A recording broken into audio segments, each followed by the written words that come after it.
estamos de volta com mais um momento motivacional. Hoje estarei trazendo uma pessoa que tem uma história de superação, que é a nossa missionária Ana Paula. Estamos vivendo no momento em que essa doença tem sido o mal do século. 63% de pessoas têm sido acometidas, diagnosticadas, fora a que não foram ainda.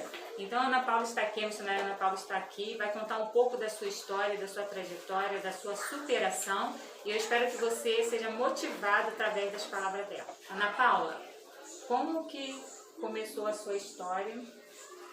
Como você diagnosticou que estava com essa doença? Então, eu sempre fui uma pessoa muito alegre, uma pessoa muito ativa na minha igreja, na minha família, sempre gostei de ter uma casa arrumadinha, cheirosa. E eu comecei a perceber que eu comecei a ficar uma pessoa assim, muito triste, acuada pelos cantos. Eu queria sempre estar sozinha, não gostava muito de companhia, nem dos meus filhos, nem do meu marido. Eu comecei a achar isso estranho, né? Não era um comportamento normal. Eu tenho 3 filhos, né? São 2 mais velhos, já são adultos, e tenho o Miguelzinho de 2 anos, e já sou avó de um menino de 5 anos. Avó? Nem parece, avó novinha, tá vendo, gente? Não parece. Ai, meu Deus. Aí foi quando você começou a sentir que estava triste? Foi tristeza, desânimo, né? Esse tipo de coisa. Vontade de estar sozinha, isolamento, né? Foi esse sintoma que eu comecei a perceber e comecei a sentir dores no corpo também. E eu também achei muito estranho. Eram dores que não dá para explicar com palavras. E eu corri para o médico fazer exames, porque eu pensei até que eu tivesse alguma coisa grave. E foi quando o médico fez todos os meus exames, até de tireoide, tudo bonitinho. E ele ali me deu o diagnóstico da depressão. E isso daí você tinha quanto tempo de casado? Então, eu tenho hoje eu tenho 24 anos de casada. Isso aconteceu tem 3 anos atrás, né? Estava com 21, né, para 22 anos de casamento. E isso desencadeou também com meus problemas, né, da infância, rejeição, né, tudo isso aflorou. Isso eu achei estranho, porque na minha adolescência, vivi uma adolescência normal, fui um pouco rebelde e tudo, mas foi assim, normal. Casei muito cedo, tive filho muito cedo e tal, mas quando eu completei meus 30 anos, eu comecei a perceber que essas questões da infância, esses traumas da infância, isso começaram a brotar, a vir muito na minha mente e eu pensar muito nisso, né? Então isso começava a martelar, principalmente quando eu estava sozinha. Então eu passei noites sem dormir, eu não dormia, passei meses sem dormir mesmo, acordada a noite toda. E foi de repente? E foi uma coisa assim, de repente. Até então você tinha uma vida normal? Tinha uma vida normal. De repente seus pensamentos, foi pensamentos negativos que vieram à sua mente? Ou você chegou a ver a pessoa, ver as pessoas, ter contato com as pessoas? Ou você sempre teve e nunca mexeu com você? Então, eu tinha contato e era normal, mas de repente eu já comecei entendeu, a me esquivar de certas situações. Foi aí que eu achei que estava num ponto grave. O grave da história foi quando eu estava sentado em família, com meu marido e meus 2 filhos, não tinha ainda pequeno, e de repente a gente unido fazendo um lanche. Eu amo sentar em família, sempre uma coisa que eu zelei muito. E de repente eu dei um grito e comecei a chorar, do nada, assim. Aí meu marido e meus filhos olharam pra mim, ficaram assim preocupados. Eu falei, nossa, eu tô com uma tristeza. Era uma tristeza terrível. Era para mim estar feliz, né? Por estar em família, por estar com os meus filhos e meu marido, né? Eu tenho uma coisa muito gostosa com a minha família. E aquilo bateu do nada e estragou totalmente o meu momento familiar, né? Com eles. Foi isso que aconteceu. E o seu esposo, qual foi a reação dele? Olha... Porque geralmente as pessoas reclamam que não tem apoio, né? Acham que é frescura, que é bobeira, sua família. Como reagiu? Então, de princípio, como eu não tinha conversado com ele ainda, ele não... Tipo assim, ele percebia, mas ele é do tipo que, tipo assim, ele acha que se você der corda, o negócio cresce, né? Você tem que, tipo, passar por cima, igual você falou, você tem que ter um pensamento positivo, você tem que melhorar seu comportamento. Se você ficar pensando nisso, você vai ficar doente. Então ele achando que eu fazendo alguma coisa diferente, no dia a dia iria mudar aquele quadro. Aí quando foi um dia, eu comecei a chorar muito na frente dele. Lembrei do meu pai e tal. Lembrei da rejeição que aconteceu, porque foi toda uma história. Foi casos de infância. Isso, casos de infância que estava me perturbando aquele dia. E eu falei, nossa, ele ama tanto as minhas irmãs, né? Tem tanto carinho, eu vejo ele matar e morrer por elas e por mim sendo, né, uma filha também, e ele me tratar diferente. Então isso, toda vez que eu ia para lá, para casa do meu pai, eu mesmo eu adulta, quando eu voltava com esse sentimento de rejeição. Então para mim foi difícil. Aí ele me viu chorando nesse dia, desesperada, e ele começou a querer me julgar, assim, que julgar não falar assim, por que você tá assim? Eu falei, Marco, eu não tenho um pai, eu queria tanto ter um pai, eu não tive. E aquele que era para fazer o papel de pai, ele não fez, né? Ele acabou me molestando. E não foi um dia, foram meses e anos passando por isso com ele, sem a minha mãe saber, né? Esse é meu padrasto. Então eu não tive um pai presente. Quando minha mãe casou novamente, aquele homem que era para fazer o papel de pai, ele foi um torturador na minha vida. Então, assim, foi difícil. E nesse dia eu comecei a chorar, eu falei, faz o seguinte, eu falei para ele, faz o seguinte, não me julga, só me dá um abraço. Só me abraça e deixa eu botar para fora o que eu tô sentindo aqui dentro. Aí ele foi e me abraçou e eu chorei, aquele dia eu chorei. E poucos dias depois eu comecei orando, pedindo Deus cura nessa área. Eu nunca tinha pedido, eu percebi que mesmo com anos na igreja, a gente sabe, né, que Deus tem controle de tudo, mas a gente precisa pedir para Ele, né, dar legalidade, a gente tem que dar permissão para Ele entrar e curar. Você tocou num ponto crucial, porque muitas pessoas estão na igreja e têm vergonha de falar do que está sentindo. Mas nós sabemos que é uma doença. Sim. Que precisa ser medicado, diagnosticado, medicado e acompanhado adequadamente. E com você, quanto tempo você tomou o remédio? Então, eu recebi o diagnóstico no final de 2017. Eu relutei durante todo o ano, 2017, com as dores, com esse sintoma, até que eu fui, quando o negócio estava, né, já ficando grave, eu procurei o meu clínico, que é o nosso clínico da família há muitos anos, e fiz todos os exames possíveis para saber por que das dores, por que daquilo tudo, e deu tudo normal. E quando aí ele falou, como é que tá se sentindo bem, vou fazendo aquelas perguntas, e ele é muito bom, ele é muito antigo nessa área, e ele conhece um pouquinho, e ele falou para mim, olha, você está com um quadro depressivo e nós vamos começar com uma medicação. Na hora ele levou um susto, eu já sabia, mas, né, veio a confirmação, e ele pegou um remedinho lá mesmo no consultório e deu na minha boca. Eu tomei durante um mês, mais ou menos, essa medicação, e descobri que eu estava grávida do Miguel, de 2 meses, sei lá, 1 mês e pouco. Aí teve que parar com o remédio. Eu tive que parar com a medicação por conta da gravidez.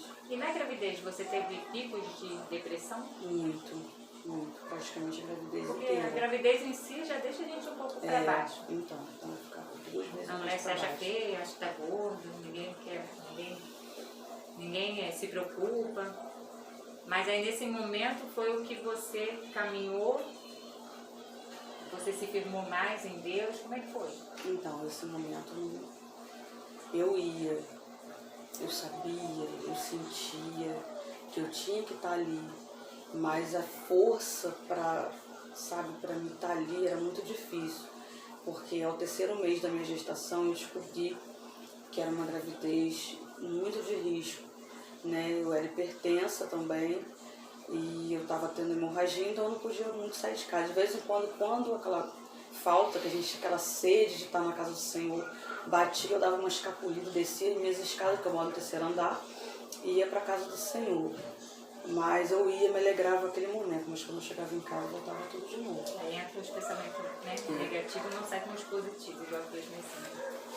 Porque as pessoas têm maneira de dizer, pensa positivo. É fácil pensar positivo quando tudo vai bem. A realidade é essa. Mas pensamentos negativos não saem com pensamentos positivos.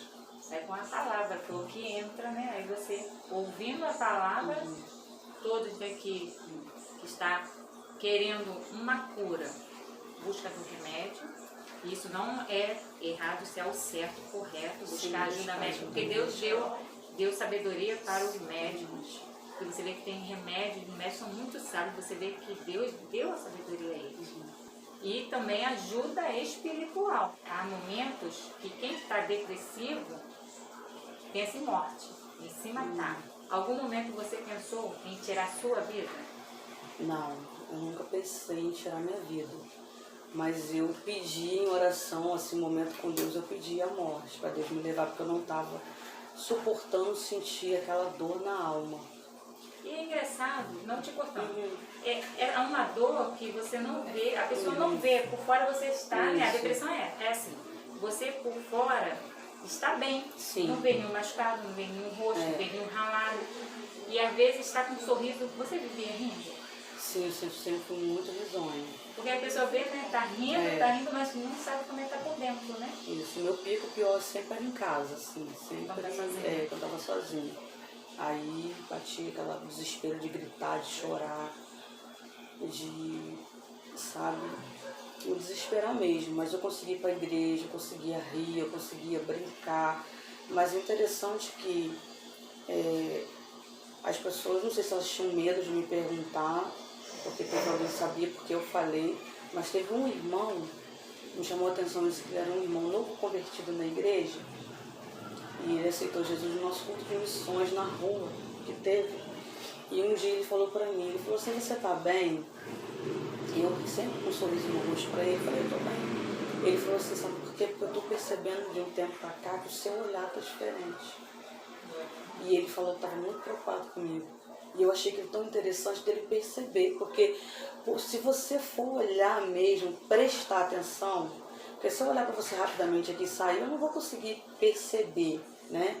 Agora, se eu buscar ficar um pouco com você aqui, te olhar seu comportamento, eu vou perceber de alguma forma que tem alguma coisa te incomodando. Então, ele sentava lá atrás, ele ficava me observando em cima do púlpito, eu sentava em cima do púlpito.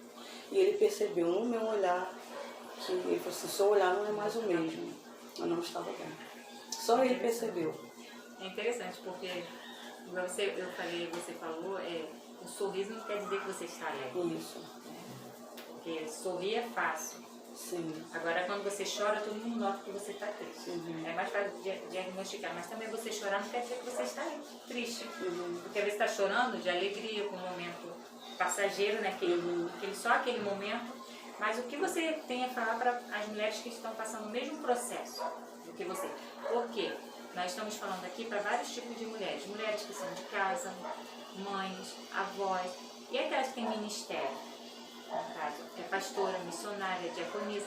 Por carregar um nome, né, já acha que não pode deixar transparecer. Exatamente. No começo eu tive um pouco de dificuldade para revelar, né? Porque as pessoas, elas julgam, né? O ser humano é assim, elas vão julgar. Você tem um carro, querendo ou não, você acaba carregando, né, o nome, igual você falou. Então, eu procurei ajuda, né, em Deus, procurei no médico. E só Deus pode ter situações que só Deus pode curar mesmo, sabe? E eu acho que você... Tem pessoas que, tipo assim, ela estava tão alegre. Eu vi casos de uma pastora que se matou, se jogou de uma ponte em algum lugar numa cidade que não me lembro o nome. Né? Ela era tão feliz, mas ela era tão alegre. Mas ela estava com certeza passando um momento depressivo, ao qual ninguém percebeu, ela não falou. Né? Ela não deve ter buscado ajuda. Eu acho que você buscar ajuda te ajuda muito. O segredo é buscar ajuda. Isso aí. Porque a pessoa se mata não querendo morrer. Morrer, mas aliviar da dor. Se livrar do problema. Né? Daquela dor. E tem aumentado muito o número de pessoas, tanto homens, nós estamos falando para a mulher, porque estamos no mês da mulher. Mas eu sei que homens também assistem.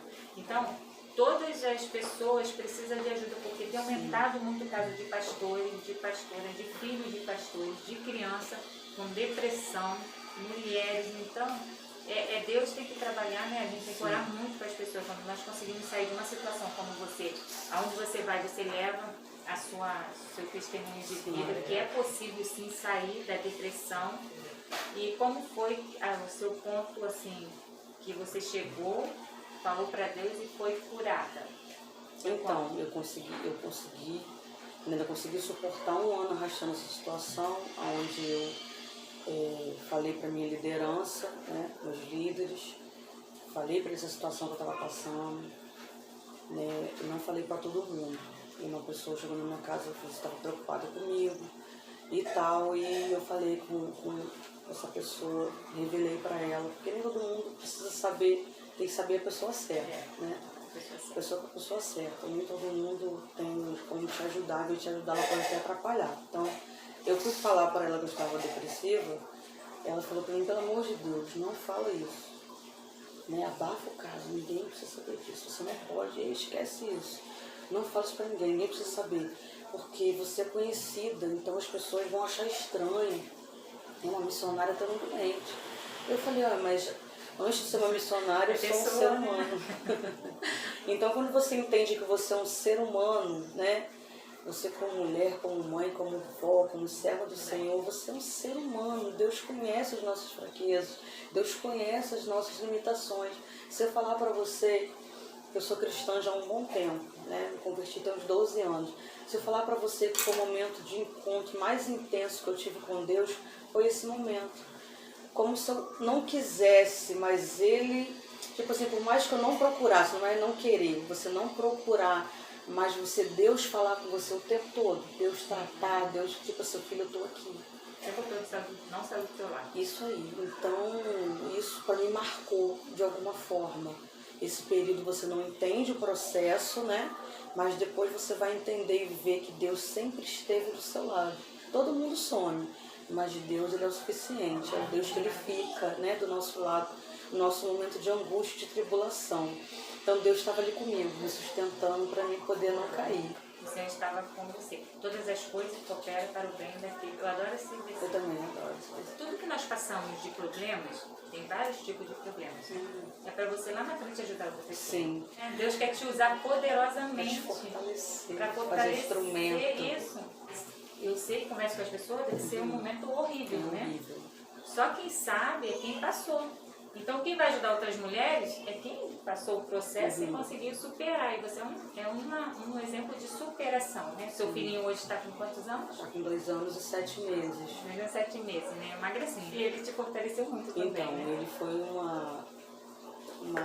um instrumento de escape na minha vida, né? Eu falo que ele foi o meu milagre no meio do processo, né? Desse processo. E ele nasceu de 7 meses e meio. E eu estava com depressão, eu me culpei muito porque eu achava que foi por conta disso tudo que eu estava passando, esse turbilhão de sentimentos que eu estava passando, eu achava que eu tinha alterado, né, minha gravidez, alguma coisa assim. E ele veio a óbito, né, quando ele nasceu. Nossa, é? Ele veio a óbito. Então, outro milagre na vida dela. Outro milagre na minha vida. Né? E eu escutei quando o Espírito soprou no meu ouvido lá, quando eu estava na mesa da cirurgia. O médico desesperado, espantado, tentando ressuscitar ele. E quando eu falei, Senhor, o que está acontecendo? Todos esses sentimentos, né? Pensamento falando com Deus. Senhor, o que está acontecendo? Meu filho está morto. E o médico falando, eu falei, meu Deus, e agora? Aí o Espírito falou para mim, hoje não vai ter morte. Graças a Deus. Hoje não vai ter morte. Sou Deus que trago vida. Eu sou para a vida. Não vai ter morte. Então eu vi, mais uma vez eu falei, meu Deus, eu estava no meu pior momento. Mais uma vez Deus foi tão misericordioso e trouxe meu filho de volta. Demorou um tempão. A Deus viu que foi a mão de Deus. Ele não tem não, de nada. Ele é perfeito em tudo, graças a Deus. E Deus ressuscitou ele. Eu também quase morri, que eu tive hemorragia que os médicos não conseguiam conter. E começou esse processo de milagre no meio do furacão. Fica à vontade para contar. Foi muito bom, assim, ver que a mão de Deus sempre esteve estendida, né? A mão de Deus não está encolhida, a mão de Deus está estendida para salvar, né? E os ouvidos dele não estão agravados para que não possa ouvir, né? O teu clamor, a tua oração. Então, se você está passando por isso, por esse momento, eu te indico, falo para você abrir o teu coração, abrir os teus lábios e clamar ao Senhor, aquele que tem o poder de resolver todos os seus problemas. É o nosso socorro presente, né? 24 horas. 24 horas. A gente vai no posto, ainda mais que a gente está nesse momento do vírus, né? Vai no hospital, está lá fechado, não tem vaga, mas o Senhor está 24 horas para a gente do ladinho, é nosso médico particular. O Espírito Santo é o nosso ajudador, nosso enfermeiro, tudo, né? Nosso cirurgião. Então, a mente é algo extraordinário, né? Hoje sua mente mudou? Mudou completamente. Completamente. Você consegue olhar para trás e ver que foi um processo de crescimento, né? Crescimento. Amadurecimento, crescimento, fortalecimento, né? É interessante que eu ministrei num chá de mulheres e ali Deus falou comigo sobre isso, para me contar um pouco do meu testemunho. E quando eu toquei nesse assunto, umas 15 mulheres foram lá para frente. Haviam pastoras, missionárias, obreiros da Casa do Senhor, meninas jovens, foram vários tipos de pessoas lá na frente. E eu falei, o nosso maior desejo não deve ser só que nós viemos ser curados, porque é um sentimento egoísta, você só quer a cura, né? Mas eu comecei a desejar que eu fosse curada e agora ser um instrumento de cura. Porque você só curado, né? Fica uma coisa que aconteceu e está guardado. Não, agora você tem que falar o que Deus fez na sua vida. Agora você é um instrumento de cura. Na questão, fala a questão da infância, a questão do abuso, a questão de tudo que eu passei. E pessoas que estão ali no culto, sempre tem alguém, né, que está passando a mesma situação. A pessoa vem chorando. Venha lá em lágrimas para frente para receber a oração e a ministração da cura, da restauração. E assim Deus tem feito. Isso. Então você também que está passando por um processo difícil, você também pode ser esse instrumento de Deus. Amém. De poder ser um canal, né? Um canal de bênção para a vida de outras pessoas. Porque, igual ela falou, muitos são curados, mas também tem aquela passagem do Idade próximo. Só um voltou. Só um voltou para emagrecer. Porque nunca se fizemos essa pergunta, por que de 9 só um? Porque são poucos que vão reconhecer o que Deus fez. Outros vão colocar no remédio, no psicólogo, no psiquiatra, as sessões que eu fiz, né? Mas não esquece Deus. Mas acima de tudo isso, está Deus. Exatamente. Sem Deus nós não somos nada. Eu gosto muito daquilo que Deus é bom, em todo tempo Deus é bom. A bondade de Deus estende, né? Não só a nós, a todos, independente de sexo, de raça, de tribo, nações, todos nós somos independentes do Senhor. Quer deixar mais alguma mensagem? Então, é uma coisa que Deus me trouxe à memória para deixar aqui, a questão da rejeição paterna. Sempre tem alguém, né, que sofre nessa questão de rejeição dos pais. Eu sofri com rejeição, não entendi por que meu pai tinha deixado a minha mãe, sempre perguntei. Eu até fiquei presente com ele, assim, ele tinha outra família, outros filhos, a gente tinha contato, mas a gente não morava junto, mas eu nunca tive a oportunidade de perguntar o que foi que aconteceu. Né? Ele largou uma mãezinha com o bebê, eu era muito bebezinho ainda, para constituir outra família, que já tinha 2 dela, mas teve mais uns 4 filhos, e eu me sentia muito rejeitada, né? Quando eu ia lá, ele me tratava como se fosse parente, estava visitando assim, uma sobrinha, eu não me sentia filha, e isso mexia muito comigo. Quando eu chegava em casa eu chorava dessa, ficava assim chorando, falei, Senhor, né, queria ter um pai. E tive um pai, minha mãe casou novamente e sofri, né, fui molestada na minha infância durante um período de anos. Aí eu não me lembro de quando começou, não tenho lembrança de quando começou e quando terminou, sei que durou um período. E quando eu pedi a Deus a cura nessa área, porque foram 2 curas no meio desse turbilhão, foi essa questão da rejeição paterna e a questão da depressão. Então primeiro foi a cura que eu recebi dentro do meu quarto, na questão paterna. Comecei a chorar falando com Deus. Isso me atrapalhava no meu ministério, porque isso vinha, sempre voltava aquele sentimento, o ressentimento, né, aquela mágoa, ficava ali, sabe, no meu coração. Então um dia eu pedi ao Senhor. Eu falei, Senhor, eu queria ter um pai. Deus falou para mim, filha, você tem um pai, eu sou o teu pai. E quando ele se apresenta para você e diz, eu sou o teu pai, eu me desmanchei. Eu falei, porque ele nunca me abandonou. Ele nunca me deixou, ele nunca, sabe, eu com 7 anos de idade, no período do abuso que eu sofri, eu tive um sonho com o Senhor, um ser reluzente, sentado no meu lugar preferido do sofá, e eu deitava no colo dele. E quando eu olhava para o rosto dele, eu não conseguia ver a forma, que era muito brilhoso, Mas eu sabia que era Jesus, olha que engraçado. Eu sabia que era Jesus, eu era criança, tinha 7 aninhos. Eu sabia que era Jesus. E a voz dele não saiu da boca, a voz dele falou no meu coração. Vai ficar tudo bem. E eu não tinha noção do que eu ia passar, das coisas que eu ia passar. Pequenininho, 7 anos. Então até hoje Deus me traz à memória esse sonho. Vai ficar tudo bem. Vai ficar tudo bem. Deus sabe todas as coisas. Muito interessante, né? Ele sabe o começo, o meio e o fim. Ai, Deus é lindo demais. Deus sabia que você ia passar o processo, mas Ele não te deixaria só, né? Ainda que uma mãe e um pai possam abandonar, eu jamais esqueceria de ti. Muito interessante. Você quer te chamar de alguma coisa? Quer falar? Então, sobre nós, seres humanos, a gente tem uma dependência muito grande de, tipo assim, de carência, né, do outro, de marido, Isso, de filho, de Isso amigos. fica mendigando. Isso. É uma coisa que a gente não deve fazer de maneira alguma. Lógico que você vai amar o seu filho, seu marido, claro, com certeza. Mas a sua dependência, sabe, deve ser exclusivamente do Senhor, porque Ele supre. Então, eu descobri isso na cura da questão da rejeição paterna. Quando Ele falou para mim, filha, eu sou o teu pai.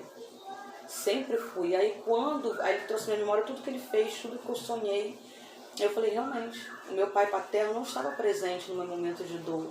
Quando eu sofri, né, os abusos, mas o meu pai celestial, aquele que me formou no ventre da minha mãe, que me escolheu para um propósito, ele sempre esteve presente, me guardando, né, me livrando sempre do pior. O inimigo tentou muito.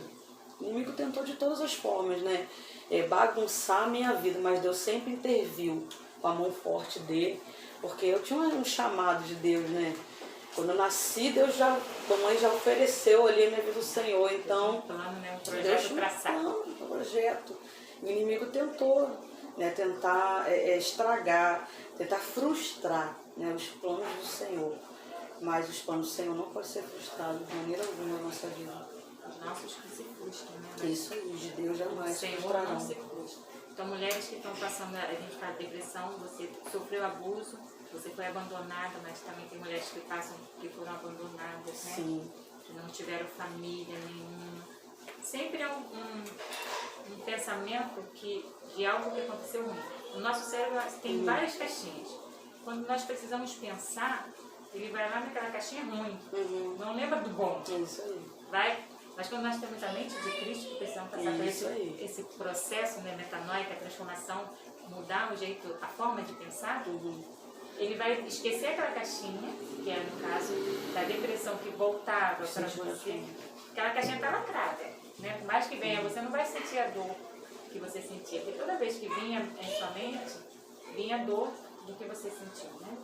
Aí Deus trata esses pensamentos, que é o pensamento que gera sentimento. Então muitas mulheres estão passando por problema nessa hora, nessa tarde que nós estamos sentados aqui falando de vitórias, elas estão querendo se jogar da ponte. Isso é uma realidade, né? Que é morrer. Mas nós falamos nessa tarde que existe esperança. O Senhor é a nossa esperança. Existe transformação, mudança de situação. E só o Senhor pode fazer isso. Só Deus. Então entrega o seu problema na mão do Senhor e creia. O segredo é crer. No momento que começa a crer, começa a ver algo acontecer. Eu me permiti, porque eu sabia o que eu precisava fazer, mas eu não tinha forças para, né, dar o primeiro passo. E um dia uma amiga me chamou para ir na igreja e naquele dia Deus tinha marcado um encontro comigo, usando um profeta, um homem de Deus. Eu sabia que era Deus ali falando. E falou tudo que eu estava passando, os processos dentro da minha casa, na minha depressão. E naquele dia ali, Deus ele quebrou todas as correntes que me cercavam, todas as cadeias que se entrelaçavam na minha vida em termos geral. Então, os requisitos que tinham ficado de alguma coisa, Deus jogou por terra, né, numa tarde de culto, uma tarde linda. E naquele dia Deus começou a me levantar. Eu me ergui, Deus me ergueu. Você estava totalmente diferente. Totalmente diferente. Voltei a pregar, voltei a louvar, voltei, sabe, a palestrar, fazer a obra. Nunca mais eu fui a mesma pessoa. Quando você permite, quero dizer para você nessa tarde, se permita, se perdoe. Perdoe aquele que te ofendeu, perdoe, né, o seu pai, perdoe aquela pessoa que te feriu, alguém, até mesmo um amigo, alguém da família, no ministério, seja em qual área for. Né, perdoe. porque o perdão também ele cura. É verdade, o perdão é libertador. Exatamente. Então nós precisamos perdoar essas pessoas que não tiveram a capacidade de nos pedir perdão. Verdade. Não, você tocou num ponto crucial, porque a maioria, né, o problema está na falta de perdão. Isso.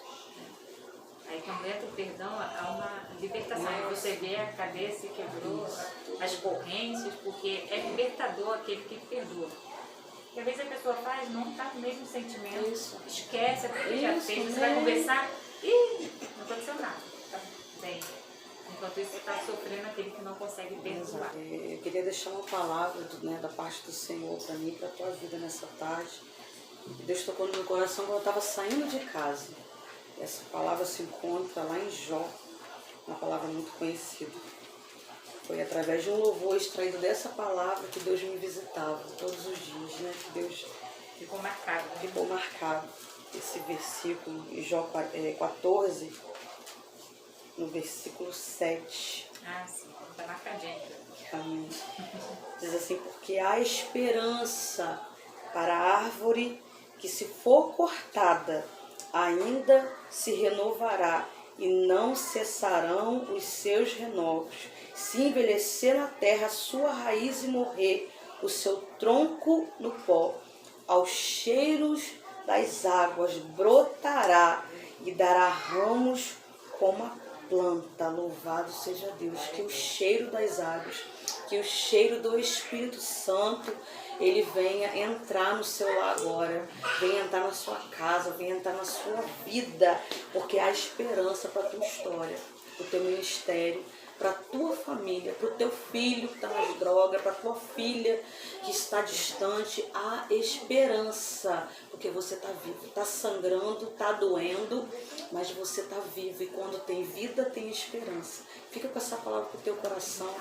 Amém? Que Deus te abençoe, te guarda e te fortaleça nessa tarde, em nome de Jesus. Amém. Sempre eu recebo muitas mensagens. Sempre quando eu faço live no Facebook, falo um pouco. Sempre chove de gente com mensagem, querendo ajuda, sabe? Então eu tenho visto o poder de Deus através da minha vida, ser um instrumento de cura. Então, não pule o processo. Tem jeito para sua vida, sim, tem jeito sim. Assim como Deus fez comigo, Ele pode também fazer com você. Eu quero agradecer de você ter aceitado, por você, né, ter aceitado Eu que agradeço, foi o uma convite honra. de estar aqui. Em breve, quem sabe, nós estaremos juntos de novo. Amém. Que esse vídeo vai alcançar vários corações, que eu creio que vai alcançar para a glória do Senhor, não para a glória nossa, né? Toda a glória, toda a honra seja dada ao nosso Senhor. Tá bom? E vocês, fiquem com Deus, que Deus venha te abençoar em nome de Jesus. Tchau. Tchau. Foi um prazer estar com vocês.